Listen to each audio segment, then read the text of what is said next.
Okay, thank you. So this project is in Kew, a very nice leafy suburb of Melbourne, and initially the client said to me, look, we've got a couple of young kids. We need to expand the house. The master bedroom originally was positioned across the hallway from the kids' rooms, so the parents really didn't have their own private space, I guess. So they also needed a guest bedroom for the parents. So we were commissioned to really sort of enlarge the house. So this is the final site plan. You can see the trees at the back there, the ornamental pears that we've sought to really capture in the design. And we've also really enlarged the rear terrace there, and also provided another terrace off the west side of the house. This is the scope of, I guess, the demolition of the house.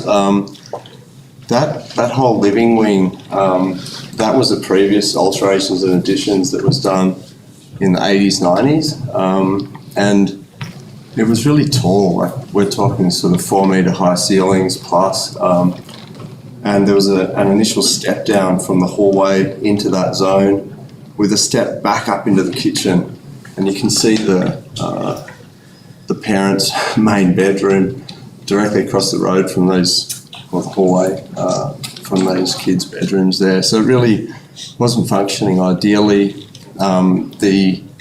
You can see the steps down into the terrace as well, and that was really creating a really sort of wet space in that back terrace. So what we thought we'd do is lift the living space back up to the same height as the rest of the floor,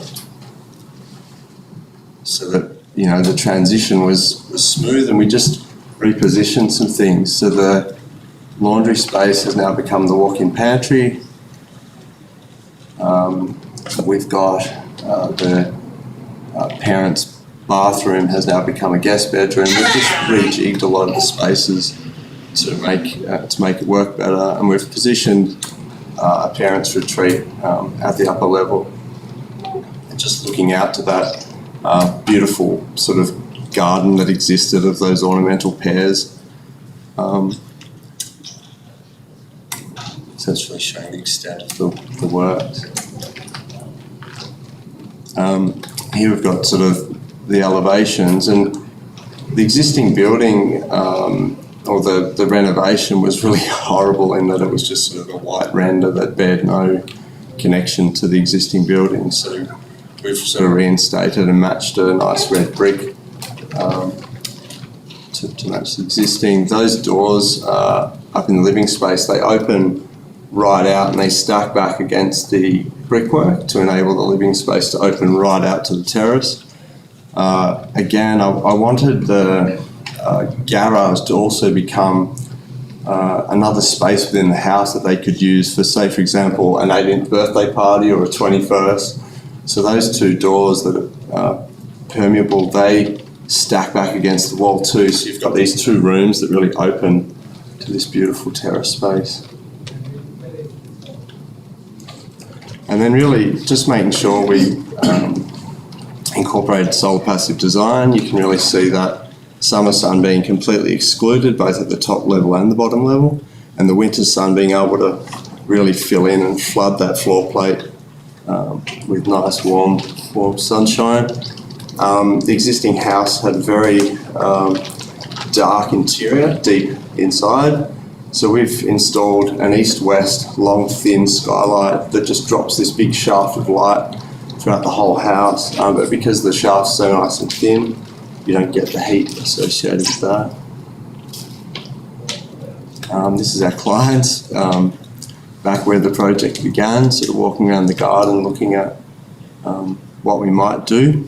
One of the things I wanted to do is just make sure that from the streetscape the new works wouldn't appear, I suppose, harsh. And so when you step right back, that angled roof, which is just above the new stairwell, That's also clad in slate, so when you're standing back at the streetscape, the two roofs really look as if they're part of the original fabric. And you can see here this really underutilised terrace.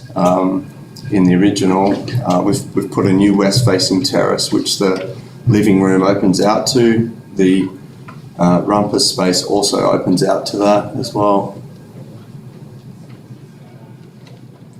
This is the existing, so you can sort of see quite a wet, damp terrace. That's been elevated and it's now at fall to the rear garden.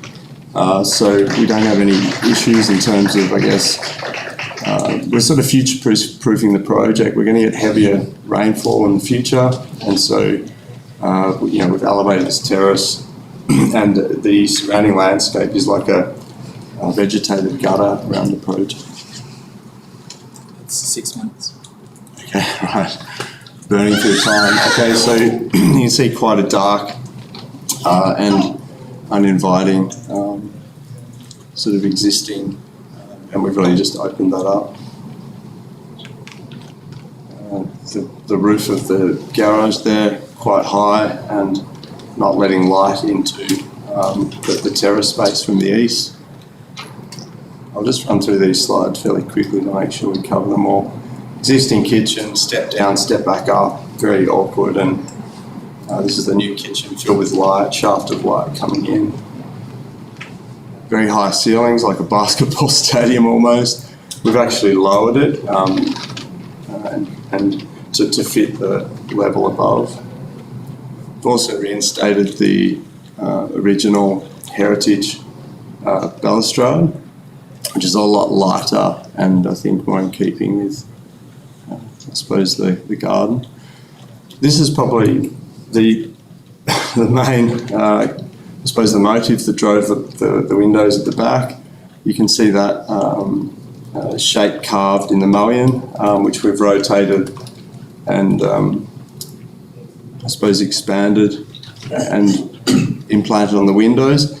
This glass, from inside, it opens you out to the garden. You look down to the terrace, you look out to the ornamental pear trees, and you look up to the sky. And then from the terrace, from outside, you have the same thing. It reflects the terrace, the ornamental pears and the sky. So it's quite a beautiful feature. I'll just quickly keep running through these because we're running out of time.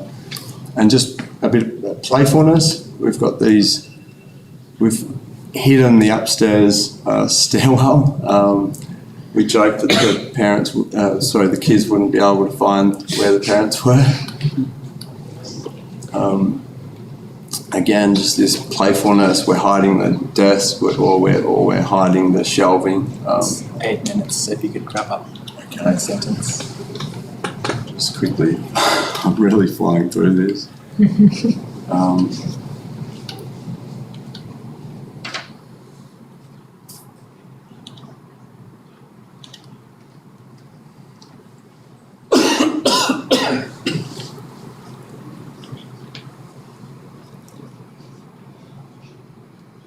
Builder, and that's our team.